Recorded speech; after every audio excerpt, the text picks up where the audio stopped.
And welcome to On the Money, where we're focused on the UK's cost of living crisis, helping you beat the squeeze. I'm Liam Halligan. For the next hour, we'll be talking about the government's flagship levelling up policy designed to lessen UK regional inequality. It's just a slogan, say an influential cross-party group of MPs. Plus, we welcome back this hour the government's Small Business Commissioner, Liz Barclay, the one-time campaigning journalist and broadcaster. She and I will be answering your questions. And how are UK farmers getting on as fuel and fertiliser prices spiral? On the Money, after the GBNews headlines with Rosie Wright.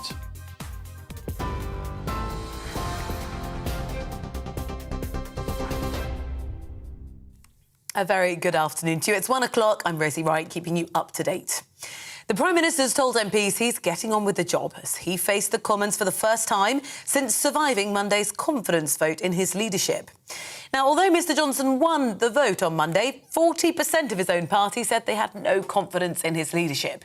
The vote was prompted by the Sue Gray report into lockdown parties, but MPs are also unhappy with legislation to override the Northern Ireland Protocol and high taxation. The Labour leader, Sir Keir Starmer, challenged Boris Johnson on the NHS, adding that when the Prime Minister falls short, he changes the rules and lowers the bar. Pretending no rules were broken didn't work. Pretending the economy is booming didn't work. And pretending to build 40 new hospitals won't work either. They want him to change, but he can't. But what we're doing more fundamentally is doing what the people of this country can see is simple common sense, and that is using our economic strength to invest in doctors and nurses and get people on the wards, get people giving people their scans and their screens and their tests in a more timely manner, and getting and taking our NHS forward. The Prime Minister has labelled the RMT rail strikes that are due to happen later this month as reckless and unwanted. Talks between Network Rail and the union will be held to try to avert thousands of railway workers walking out on June the 21st, 23rd and 25th over potential job cuts and pay freezes. The union's calling it the biggest strike on the railway since 1989. Well, the planned strikes will cause significant disruption and they coincide with Glastonbury Festival and the Test match cricket. The Independent's travel editor, Simon Calder, says the dispute is between the unions and the government. The union is betting that, yes, they can shut down the country. The government is thinking, hang on, we've probably got enough people who we can rely on, and people, of course, not needing to commute in the same numbers as they did before. We are probably going to see not a fully effective strike. So I think the first 3 days of strikes are going to go ahead, and then there will be some talks after that. But I'm kind of bedding in for a long summer of discontent, I'm afraid. In Berlin, at least one person has been killed and 5 others have been left with life-threatening injuries after a vehicle drove into a crowd in the west of the capital. Well, we can bring you some live pictures from Berlin here. Emergency service personnel there walking around for those listening on radio, and emergency service vehicles, police vans driving through the city. The driver has been detained by police. Now, at this point, their motive is unclear. German police say more than a dozen people were injured. On about 10:30, a car drove into a group of persons, and in that case there were injured more than 12 persons, some seriously, one is dead. The actor John Barrowman happened to be in the area at the time, and he posted a video on Twitter describing what he saw. The car came down onto the pavement, then has come onto the road over there, has hit somebody, then has gone down the road and come back onto the pavement down that way, and come back onto the pavement and gone through a bunch of people, gone through the photograph that I posted of a cafe, and then right into a storefront window. I heard the bang and the crash when we were in a store, and then we came out and we just saw the carnage. Of course, that's a developing story, and we'll keep you up to date here on GB News. Now, in the UK, the Health Secretary is promising the biggest shake-up in NHS leadership in decades after a review found evidence of discrimination and bullying in the sector. The report concluded there is institutional inadequacy in how management in the sector is trained and valued. Sajid Javid says the findings are stark and show the need for urgent improvements. The family of a British fighter in Ukraine who was captured by Russian forces have said they are deeply concerned after he appeared in court in occupied territory. It's 28-year-old Aidan Aislinn. He's one of 3 men being accused of being a mercenary for Ukrainian forces. He faces a number of charges that carry a possible death penalty. Aidan's family say they're working with the Foreign Office and the Ukrainian government to try to bring him home. Sir David Attenborough is receiving a second knighthood for services to television, broadcasting and conservation. Sir David was first knighted by the Queen in 1985. He'll now be appointed a Knight Grand Cross of the Order of St Michael and St George. The Prince of Wales is expected to bestow the honour at an investiture ceremony at Windsor Castle today. You're now up to date on GB News and I'll bring you more as it happens. Now let's head back to Liam for today's On the Money.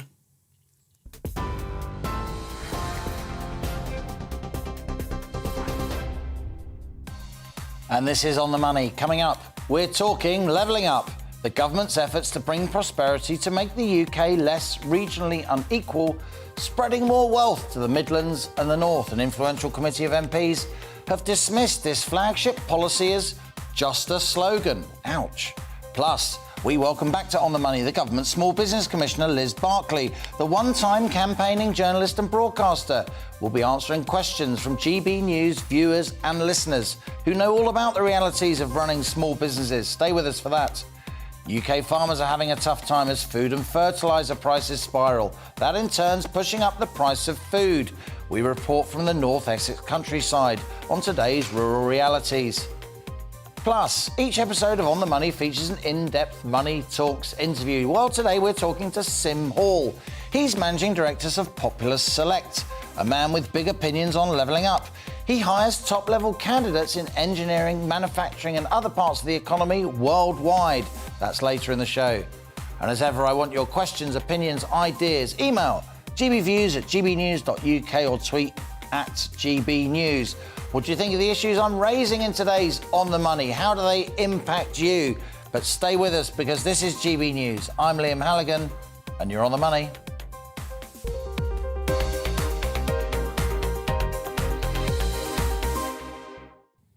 Ministers have gambled taxpayers' money on policies amounting to, quotes, little more than a slogan. That's the damning verdict of the Commons Public Accounts Committee when it comes to the government's flagship policy, levelling up. Now, the Public Accounts Committee is a cross-party group of MPs. It's the most important of all the Commons committees. It scrutinises all government spending decisions.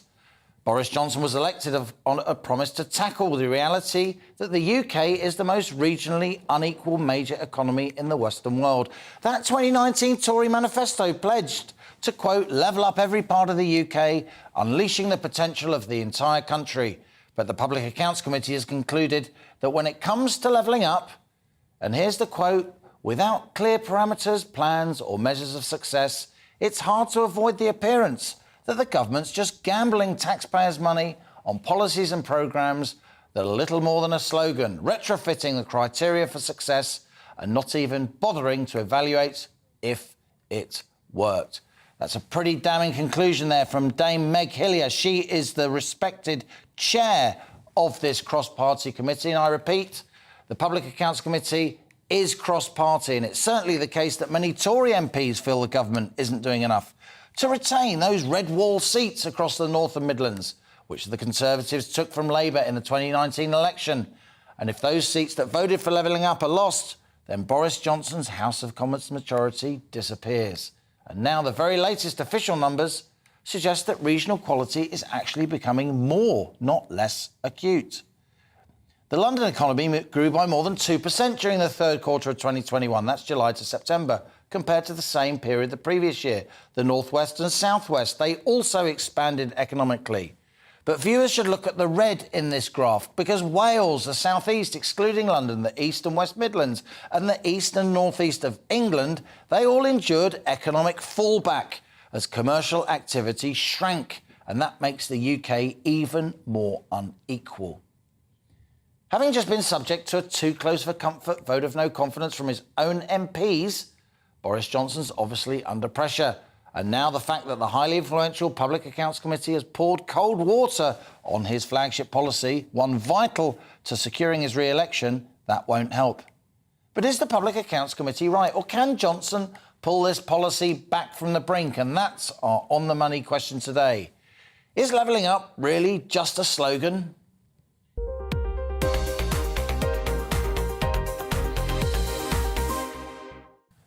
Before we go to our panel, let's just put this question to Jonathan Webb. He's Senior Research Fellow at the Institute for Public Policy Research North, the IPPR North. That's a think tank that focuses on the north of England. Great to have you back on the show, Jonathan. You are always welcome. Now, of course, IPPR comes from a centre-left perspective, but I'm guessing that you'll pretty much be welcoming this cross-party Public Accounts Committee report. I think what this report shows is that there is a significant gap between the rhetoric and the reality of levelling up. You know, we're 3 years on from a promise from this government that, you know, they were elected on a promise to level up the country. Yet, despite that time, what have we seen? Well, we've seen 18 billion, cut from plans from Northern Powerhouse Rail, for example. At the same time, we've seen a new Elizabeth line, effectively Crossrail, opened in London. So the question remains, when are we going to see the levelling up the north of England and regions like it actually need? And the PAC, I think, was particularly concerned about the methodology used to allocate money. Long-standing civil service rules seem to suggest that it's the prosperous areas that get more because there's high productivity, there's more economic return. Boris Johnson said he is challenging that methodology, but it doesn't seem to be filtering through yet, does it? No, it doesn't seem to be filtering through. And that's really problematic because you look at the places which need to be levelled up the most, and naturally they're going to be the places which at the minute perform worse on those indicators. They're going to be less productive because, for example, local people there don't have the ability to access the skills and training they need to participate in high productivity, high value jobs. So the methodology itself, what we need to be looking at is where is the need most acute? And that should fundamentally be the key criteria that drives the government's levelling up agenda. Now, IPPR North's been around for quite a long time, Jonathan. It's a very well-established think tank. What's your elevator pitch to the government? What should the government be doing to put levelling up, to turbocharge it post the pandemic and get some actual outcomes that can positively impact people's lives?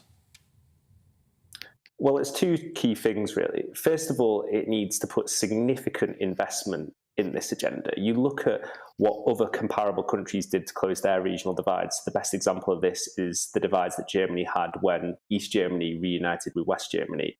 And you're talking about billions of investment year after year. We need to move beyond those small pots of money and actually see that scale of investment in the levelling up agenda. Secondly, and this point is really crucial, the government needs to let go to level up. And what we mean by that when we speak about that is putting decision-making power in the hands of local leaders and the communities they represent so that they can actually take more of these decisions around levelling up and decide where some of this money is spent, because we can't expect civil servants in Whitehall, as good as they are at their jobs, to possibly understand the needs of local area like those local leaders do. So it's really about transferring power to and making sure we're not hoarding power as well as resources in Westminster and Whitehall. Letting go to level up, that's got a ring to it. Jonathan Webb, you're Senior Research Fellow at the Institute of Public Policy Research North. You're welcome on the show. Thank you for your time. Now let's welcome Professor Arnab Bhattacharjee, who's a very distinguished economist, a fellow at the National Institute of Economic and Social Research, no less. Professor Bhattacharjee, great to see you.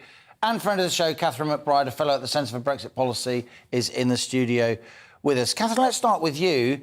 You wouldn't normally be bedfellows, if you like, with the IPPR North, but I saw you nodding when Jonathan Webb there said we need to let go to level up, more regional autonomy, fewer decisions made in Whitehall by civil servants who are often working from home anyway, more decisions made locally by locally elected politicians and officials.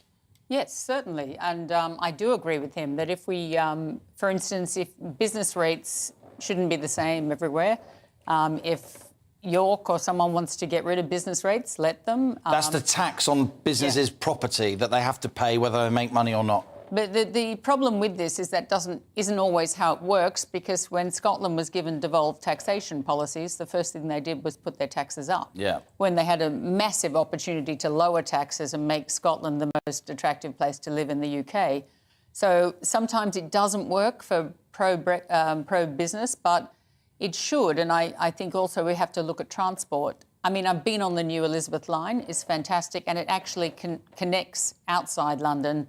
Goes all the way from Reading in Berkshire all the way across to Shenfield in Essex and down to Abbey Wood and beyond in Kent. So it is a southeast thing, but I would say instead of building things like HS2, we should have really concentrated on improving similar transport, because right now one reason why people outside of London have much higher costs than people in London is because of the massive amount they're paying for fuel. Yeah. And it's easy for me not to worry too much about it because I can take the tube everywhere. Yeah.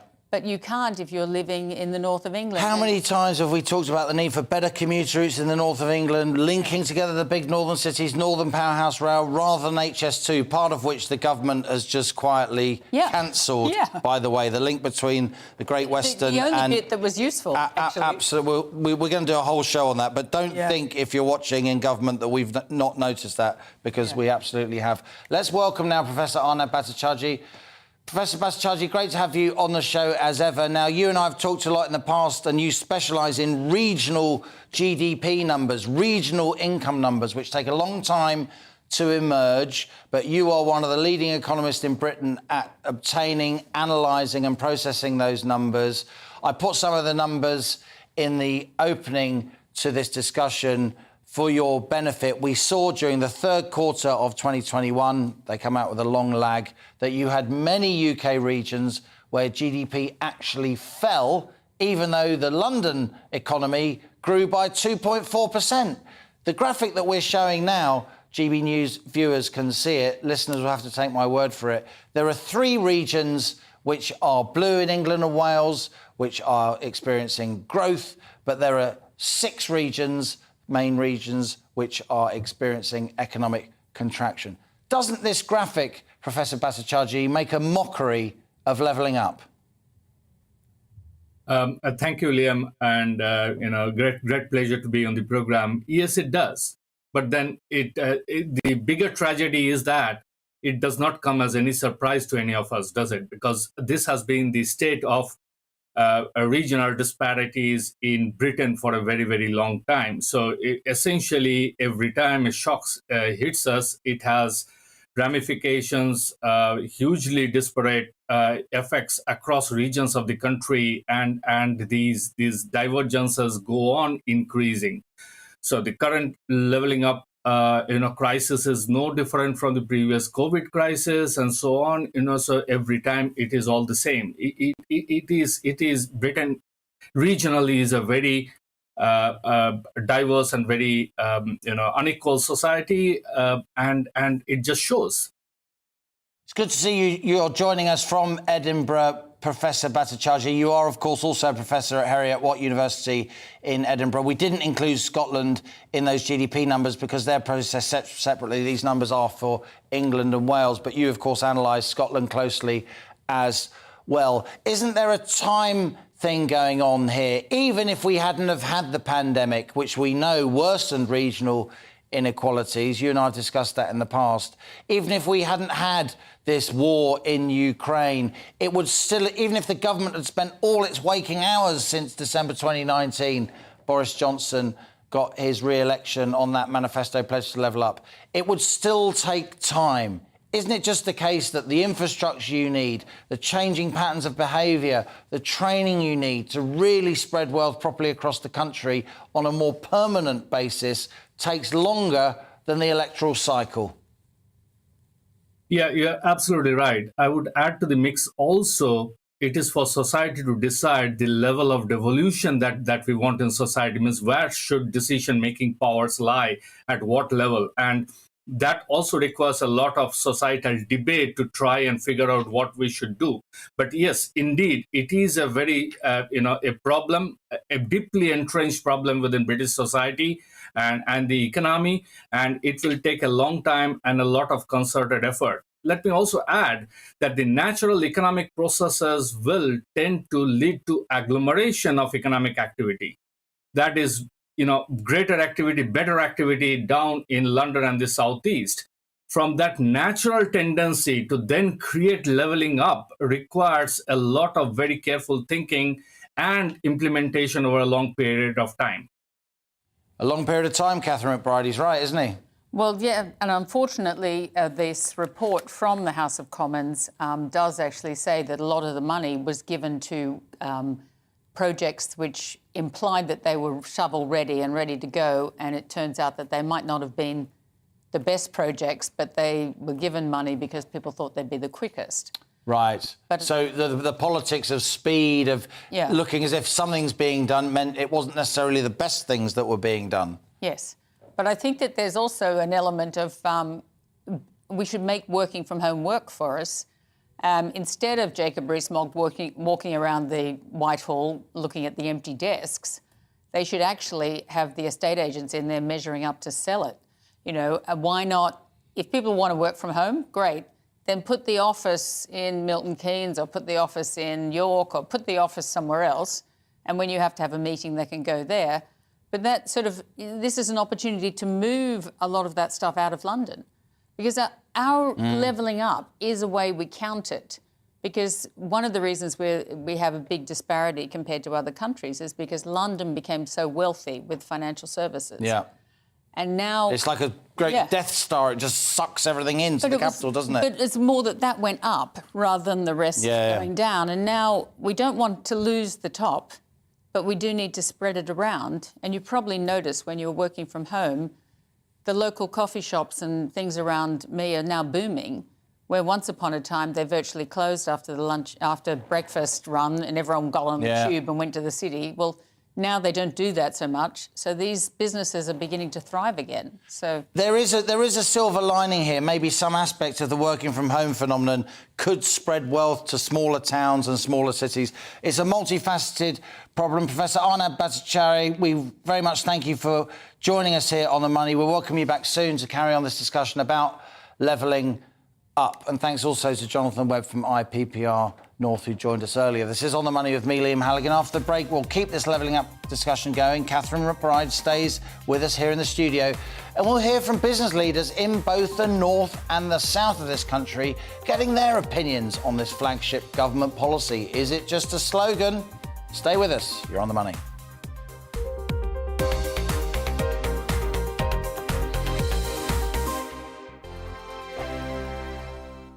We are GB News. We're right across this great nation. On TV, on radio, on digital. Absolutely everywhere. We don't talk down to you. We embrace all voices. With honest and civilised conversation. We're not part of the establishment. We're one of you. And we're only getting started. Join us on GB News, the People's Channel. Britain's news channel. Every morning from 6 o'clock, we'll wake you up with GB News Breakfast with all the stories you didn't know from the night before. So whether it's serious news, entertainment, or your own views from all over our great nation, we're here to kick off your day with a smile. The national media should be reflecting and reporting what's happening here. You will notice the northwestern accents. Whether you're with us on TV, radio, or online, every morning, it's breakfast from 6 a.m. Hope you can join us.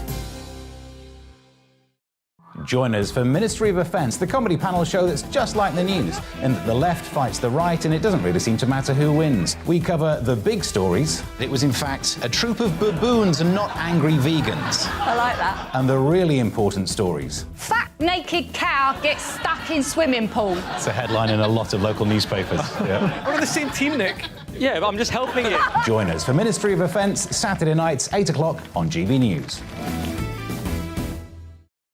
I'm Dan Wootton. Join me Monday to Thursday from 9 to 11 for the feistiest and most fun news debate on TV, where free speech reigns. I'll bring you a sharp take on the day's biggest stories, bombshell newsmaker interviews, and A-list guests.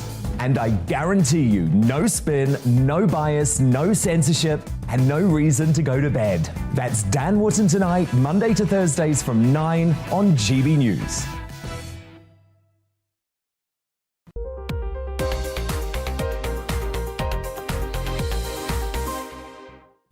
And welcome back. You're on the money. It's 1:24 here on GB News. And we're discussing the government's flagship levelling up policy designed to lessen UK regional inequality.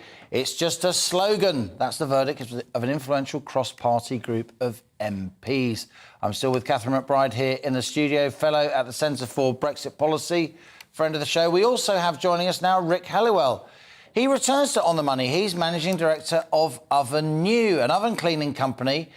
And we finally have John Elliott, another friend of the show. He's founder of eBac, the northeast-based manufacturer which makes washing machines, air conditioners and other components. John, manufacturing legend that you are, great to have you with us. Let's turn to you first, if I may. Levelling up, it's just a slogan. Few people know more about doing business in the northeast of England than you. What do you reckon, John? No, it's more than a slogan. It's a waste of money. I think we've got to step back and solve the real problem. Sometimes, the problems which are urgent and what is important. The first thing, maybe this is getting a bit off the subject, we need a better way of running the country. The joke of Westminster, is a joke, isn't it? So that's the first thing. That's not going to happen. But another thing that we seem to miss out every time is we confuse spending money with investing it. Levelling up is spending money. Making infrastructure better makes life easier, but it doesn't add any value. We've got a trade deficit equal to £1,000 per person. We consume more than we produce. And we get by borrowing money that we can't repay. In fact, paying the interest now costs us something like 60 billion a year. We've got to just sit back and use some common sense. Let's get the country more wealthy first, rather than, let's not divide the cake. Let's get a bigger cake, and we can do it. But we need more manufacturing. We need to make more things that we need.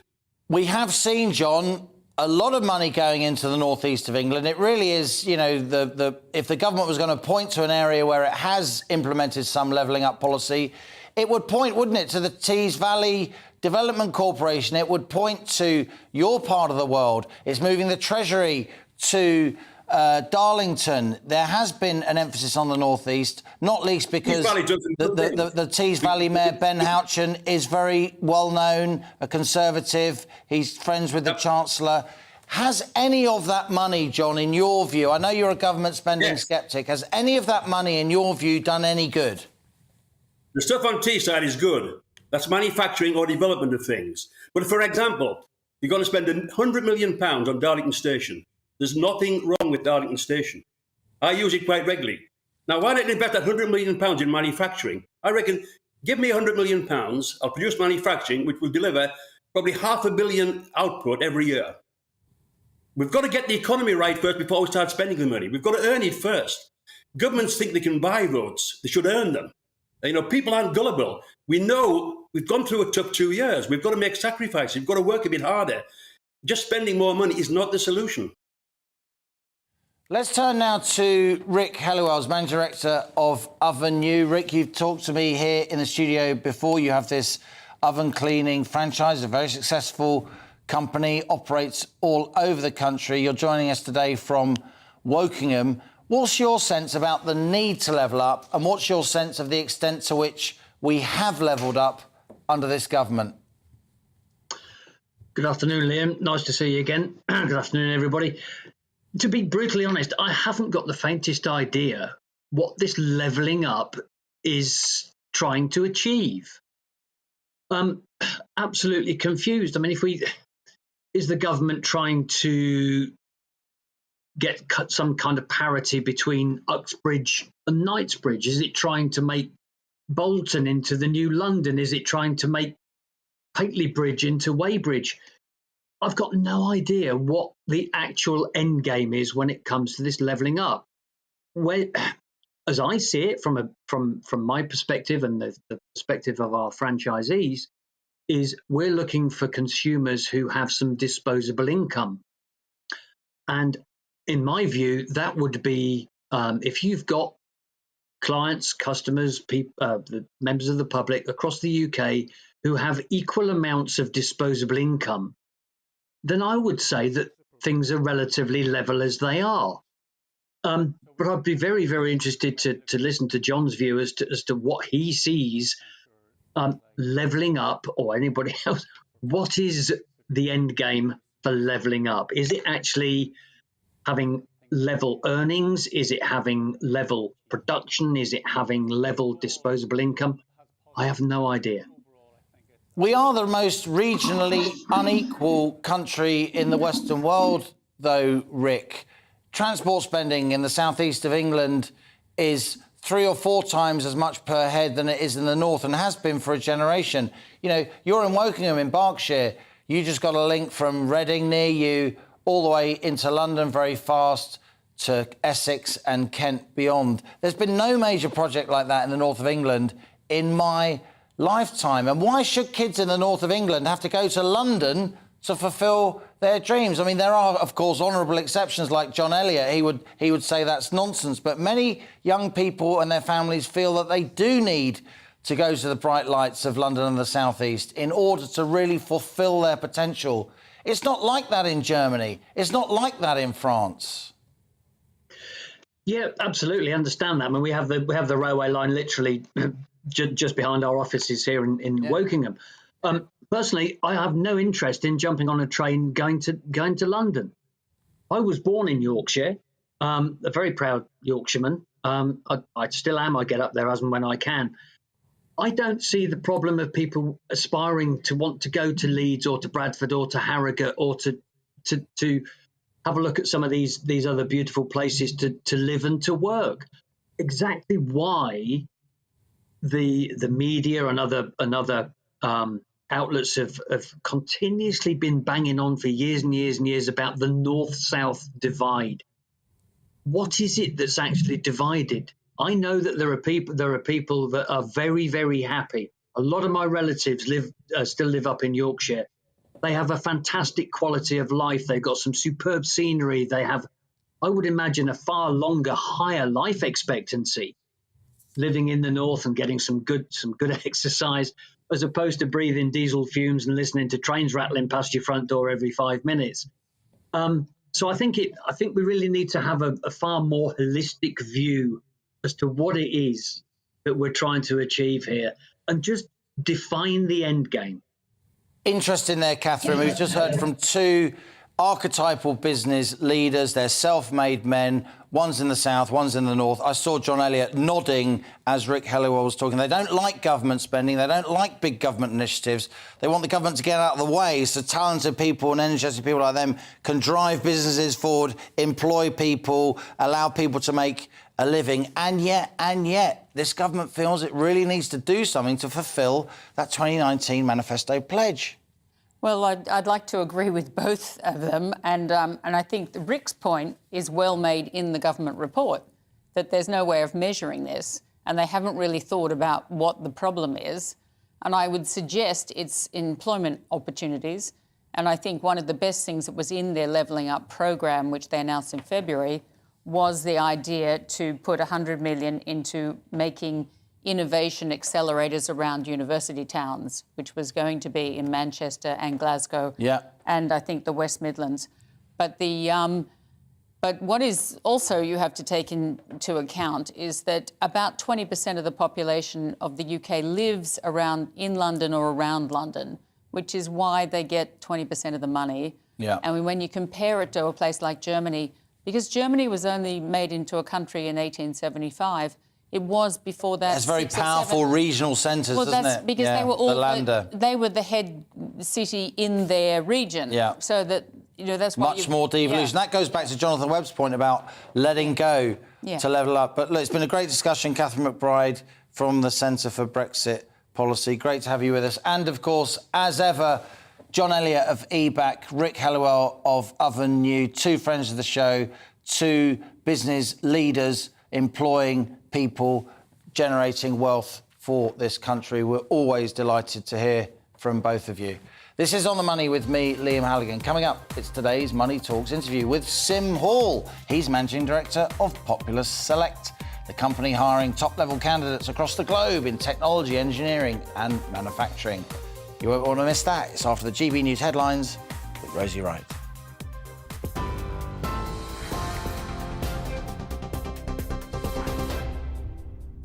Good afternoon, it's 1:34. I'm Rosie Wright, keeping you up to date on GB News. The Prime Minister's told MPs he's getting on with the job as he faced the Commons for the first time since surviving Monday's confidence vote in his leadership. The Labour leader, Sir Keir Starmer, challenged Boris Johnson on the NHS, adding that when the Prime Minister falls short, he changes the rules and lowers the bar. Pretending no rules were broken didn't work. Pretending the economy is booming didn't work. And pretending to build 40 new hospitals won't work either.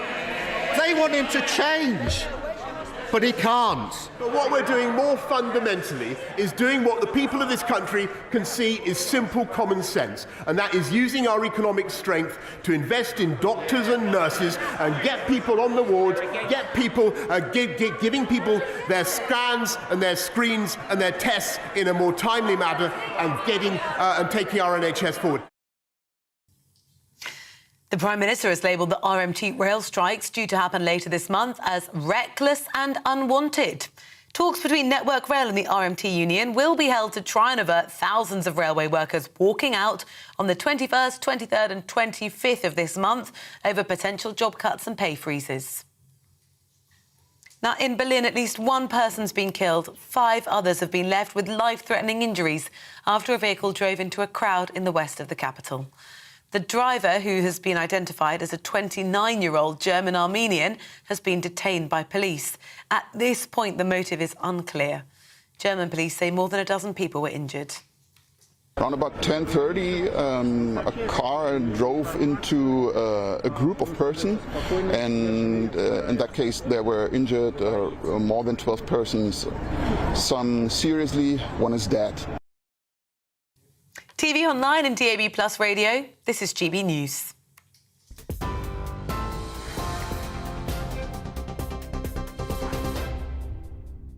Direct Bullion sponsors the Finance Report on GB News for gold and silver investment.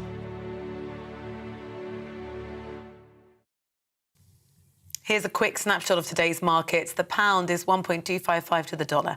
The pound is 1.168 to the euro. The price of gold currently stands at £1,476.14 per ounce. Direct Bullion sponsors the Finance Report on GB News for real-time investment. We are GB News. We're right across this great nation. On TV, on radio, on digital. Absolutely everywhere. We don't talk down to you. We embrace all voices. With honest and civilised conversation. we're not part of the establishment. We're one of you. And we're only getting started. Join us on GB News, the People's Channel, Britain's news channel. Every morning from 6 o'clock, we'll wake you up with GB News Breakfast with all the stories you didn't know from the night before. So whether it's serious news, entertainment, or your own views from all over our great nation, we're here to kick off your day with a smile. The national media should be reflecting and reporting what's happening here. You will notice the northwestern accents. Whether you're with us on TV, radio, or online, every morning, it's breakfast from 6 a.m. Hope you can join us. Join us for Ministry of Defence, the comedy panel show that's just like the news, in that the left fights the right and it doesn't really seem to matter who wins. We cover the big stories. It was in fact a troop of baboons and not angry vegans. I like that. And the really important stories. Fat naked cow gets stuck in swimming pool. It's a headline in a lot of local newspapers. Yeah. We're on the same team, Nick. Yeah, but I'm just helping you. Join us for Ministry of Defence, Saturday nights, 8 o'clock on GB News. I'm Dan Wootton. Join me Monday to Thursday from 9 to 11 for the feistiest and most fun news debate on TV, where free speech reigns. I'll bring you a sharp take on the day's biggest stories, bombshell newsmaker interviews, and A-list guests. And I guarantee you, no spin, no bias, no censorship, and no reason to go to bed. That's Dan Wootton Tonight, Monday to Thursdays from 9 on GB News.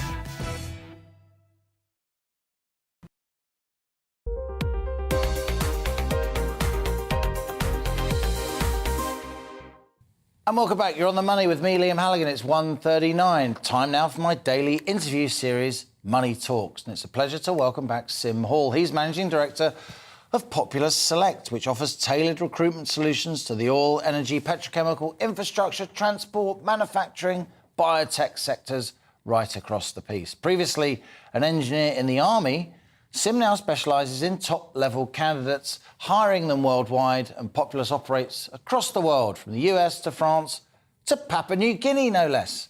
And here he is in the studio, Sim Hall of Populous, my latest guest on Money Talks.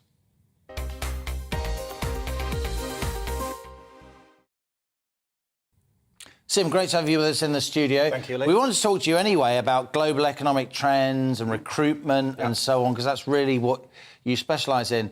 But we decided to bring you in today because you are proudly from Teesside. You hail from the northeast of England, and we're talking about levelling up. So what's your sense, if I may, on where levelling up is right now? Is it just a slogan? Is it just a slogan? Well, particularly for the sectors that I'm involved with, Tees Valley, from a local point of view, speaking about that, which I can do, we've done quite well out of it. Yeah. And I think essentially that's because of we've got a few things right. Key part of that is the leadership that's required, and Ben Houchin has done a sterling job making sure that... Tory Mayor for Tees Valley, Absolutely, who's made inroads into the traditional Labour vote. Absolutely. You've had the Tories winning Hartlepool as well, so it's a bit of a kind of poster child of what the Tories want to do with levelling up. So the North East, you know, with all respect, that's been one of the poorer regions of the UK in our lifetimes, has been getting a bit more cash. But it's about more than cash, isn't it? We just heard from John Elliott, a manufacturing legend from your part of the world, and he's saying, just get out of the way, get out of the way. We don't need a new station at Darlington. I think there's an element of that, and I wouldn't like to disagree with John for being who he is, but we do need the government. We do need that input. You know, we've seen a huge amount of... One of the areas that we've been really good at, I said we mentioned a few things that we've got right.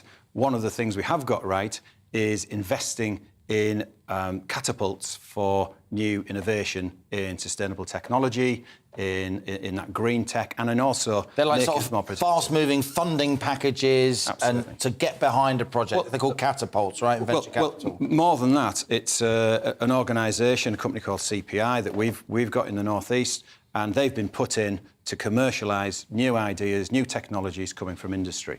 And they've done that fantastically well from a bio point of view. They're now doing it in manufacturing, and they're also doing it in the life sciences sector. Aren't you just a little bit disappointed? I know you and your company, you work across the world. You're a really successful guy, you know, chapeau to you, but I know you really care about the North East. Where are the free ports? Where are the enterprise zones? Where are the post-Brexit policies that we were meant to get? Yes, we've had a pandemic. Yes, there's a war in Europe. But shouldn't the government be getting on with it?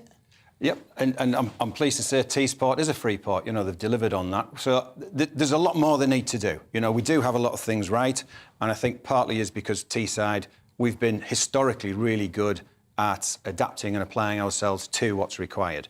And what needs to be done, in my reviews, is to further investment in those catapults, further looks at different areas that are going to improve our productivity and our sustainability, but also this continued investment where we need the input from government to make these areas more metropolitan, to attract people and providing companies. some infrastructure. Absolutely. And public sector money and then private sector money will be attracted by that clustering effect. And people. Yeah. You know, some of the figures that you're talking about, and we've seen from the ONS, that are really important. They give a snapshot. Yeah. It's not giving the full picture. Yeah. And looking at the unemployment rates, they're still far higher in the North East than the rest of the country. And in some poor parts of the country, unfortunately, longevity is lower. Absolutely. Which is obviously a huge tragedy. I couldn't have you here, Sim, without asking you about people. People are your business, training. You obviously have made a business at the high end of the hiring scale, if you like. But what's your general view on skills? We hear a lot of chest beating. We see endless pencil sucking among the policy-making classes. We haven't got enough apprenticeships. We haven't got enough trained people. Some of the younger people are a bit work shy. Do you recognise any of those trends? Would you counter those impressions? I do recognise them. You know, we've drastically underinvested in those, and now one of the effects that we're seeing from what's been going on recently is the older workforce have made the decision to retire, and that's created this huge exodus of people out of the market. It's not just a local, a national problem. This is international. Really? We're seeing. Absolutely. Well, you would know. You would know.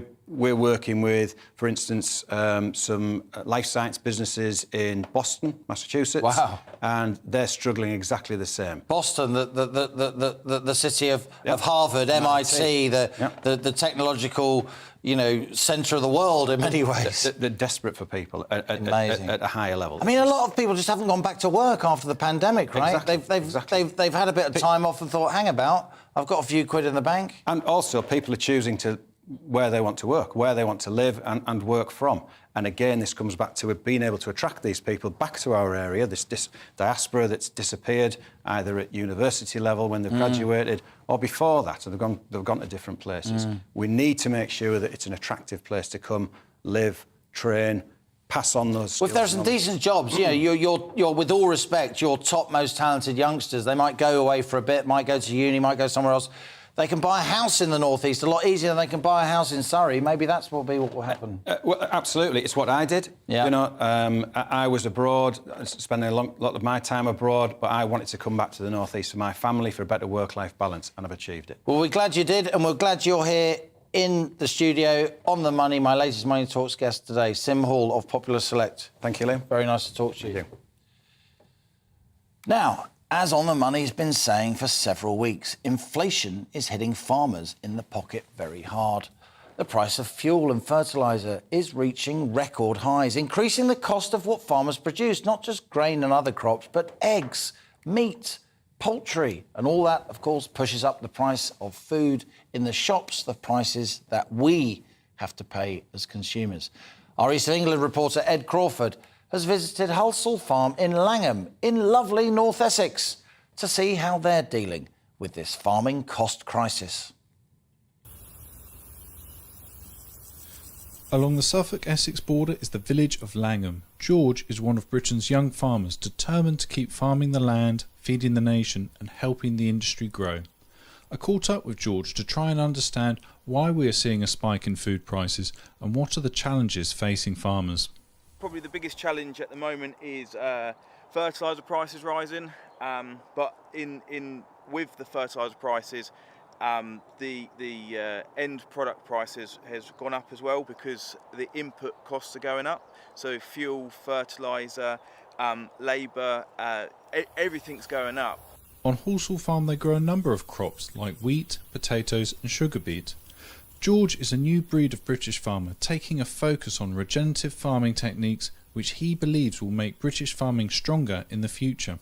Regenerative agriculture is a conservation and rehabilitation approach to food and farming systems. It focuses on topsoil regeneration, increasing biodiversity, enhancing ecosystem services and ultimately strengthening the health and vitality of the farm soil. Back at the farm, I asked George about seasonality. However, he would still be dependent on fertilisers, which have increased by more than 10% in the last 12 months to March. Feed wheat, a key component of raising livestock, has seen a 20% increase in the first 4 months of this year. So some of the challenges in British beef farming is the rises in prices. So our fertiliser and fuel, etc. is going up, that is then producing food for them. And that's having a knock-on effect. That's why you're seeing rises in the supermarket, is because the price of beef is costing more to produce. So you're now seeing it in the supermarket. So George, there's a lot of people who say that Britain has become far too dependent on importing foods into the country rather than homegrown production. If we changed more to seasonal produce and seasonable vegetables, do you think that could be a positive change in the industry? If we use seasonal veg, I think it would give farmers a diversity opportunity to grow different crops at different times of the year. I think it would be an important part to be self-sufficient. And I think that's important, especially with what's happened in the last 2, 3, 5 years with, Brexit, Ukraine and COVID. I think we need to be more seasonal and local to survive these global events. For George, his suckler herd is his pride and joy, but the viability of beef farming is becoming continuously stretched. With global fertiliser prices continuing to rise, it seems the knock-on effect on the farmer will continue to be felt by the consumers at the checkouts. For GB News, this is Ed Crawford. Ed Crawford there, down on the farm. Now, small firms are, as I often say, the engine room of the British economy. They account for half of all commercial activity while employing 2/3 of our workforce. But many entrepreneurs say they're suffering from late payment issues, from over-regulation. So we thought we'd invite back the government's Small Business Commissioner, Liz Barclay, and we're going to discuss some questions that you've put right here on the money. Liz Barclay, thanks so much for joining me today. Many viewers and listeners will recognise your voice as soon as you open your mouth. You presented you on yours on BBC Radio for a while ago. Some time. You used to be very senior in the Citizens Advice Bureau. You are a campaigning journalist in your own right, and you've gone into government to help out as a small business commissioner. So let's just put some questions to you. The first question we've got, Mike emailed us at gbviews@gbnews.uk to say this, and this is an area I know that you really want to focus on in your role as Small Business Commissioner, late payments, something we've both written about a lot over many years. So Mike says, I'm a freelance builder and I haven't been paid for a project I worked on back at Christmas. I've been chasing and no response. What can I do? An awful lot of questions I'd need to ask Mike, and if Mike would get in touch with our team, we'd be only too pleased to do that. But first of all, as a freelance builder, who are you working with? Who's your customer? Is it a domestic customer, so is it a household? Because if it is, then we've no jurisdiction whatsoever. That household customer needs to pay you. Right. However, what I would say is, if they owe you enough money, then it is possible that you could take steps to make them bankrupt, for instance. And that quite often exercises the mind and gets the payment to flow through. Or, ultimately, you could end up taking that person to court. I would always caution against court action. Is that the small claims court, so-called? Well, it depends how much is owed, of course. Okay. We don't know how much Mike is owed.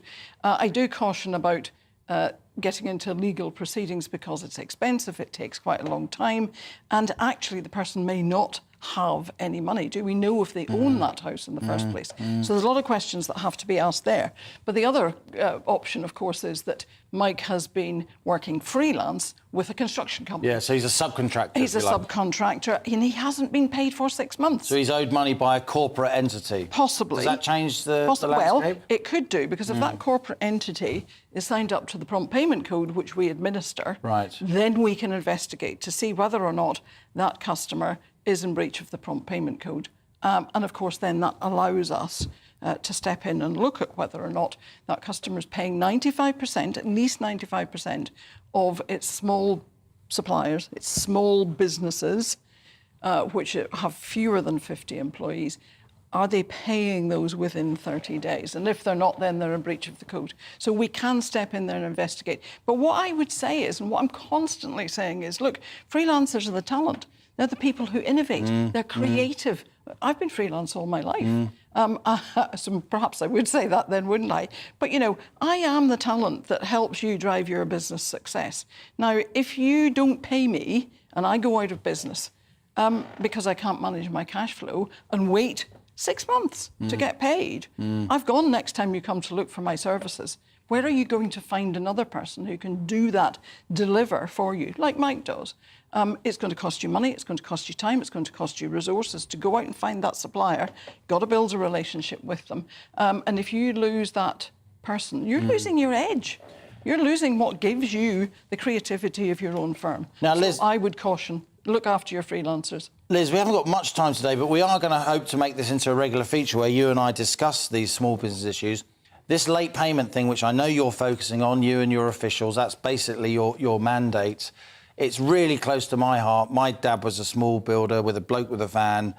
And he used to say to me, son, for every bad builder, because you always hear about cowboy builders, there are 2 bad customers, constantly getting knocked. You're getting knocked for money in the parlance. And I think this is so immoral. I've seen it cause family breakdown. I've seen it cause really bad human outcomes. And mental health issues. Indeed. We are hearing more about mental health problems in the construction sector than ever before. Just before we end, let's just go to the final question we had. John asks...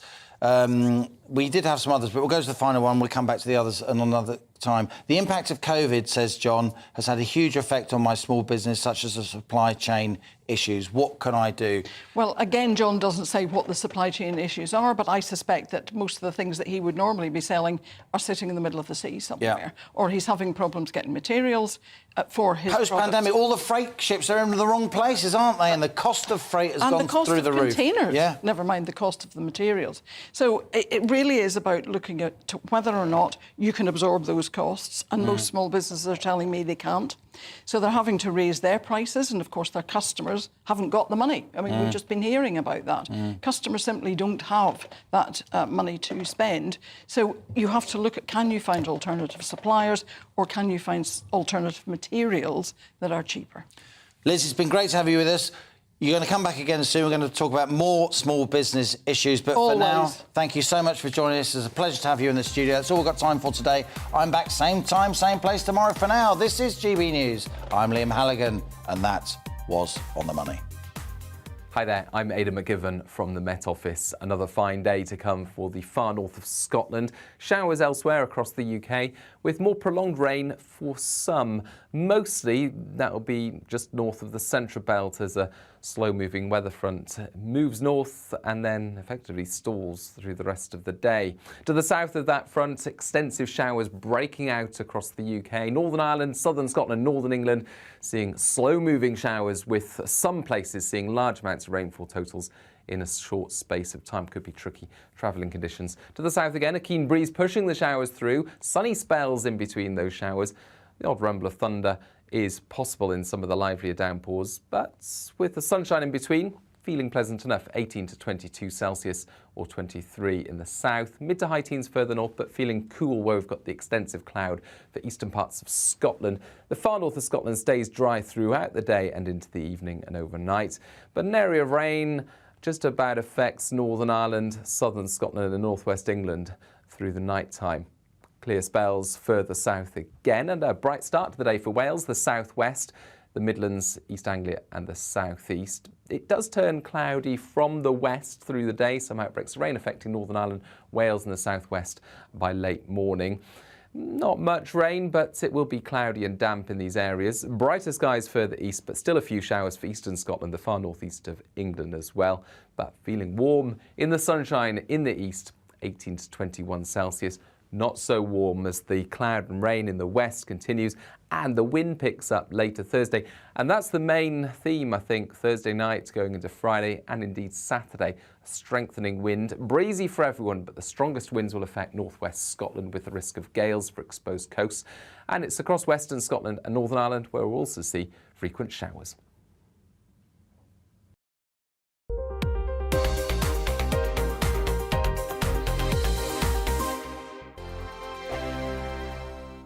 We are GB News. We're right across this great nation. On TV, on radio, on digital. Absolutely everywhere. We don't talk down to you. We embrace all voices.